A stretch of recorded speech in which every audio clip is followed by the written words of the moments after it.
we often get asked by our clients, can they and should they consolidate their credit cards into their home loan? And what that essentially means is, can they borrow more against their home loan to pay out their credit cards entirely? And it's something that you really need to be careful about, because one pro and one good thing about it is it will reduce your repayments enormously, because you're moving from a minimum repayment with the credit card on an interest rate of sometimes up to 20% to a home loan interest rate probably under 6%. So the repayments will come down drastically.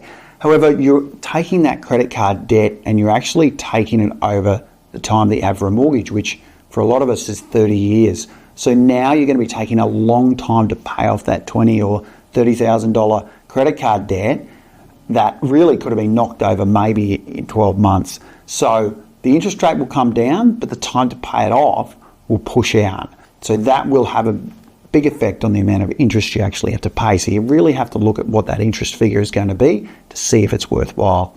One strategy that you can look at is borrow the money to pay off the credit card, but keep it separate from your mortgage. So you've got two home loans essentially that sit next to each other, and the portion that you've taken out to pay off the credit card, put it over a shorter term. Try to knock it out in 3 or 5 years so that you're not taking credit card debt and putting it over 30 years, but you are still getting the better interest rate on the home loan.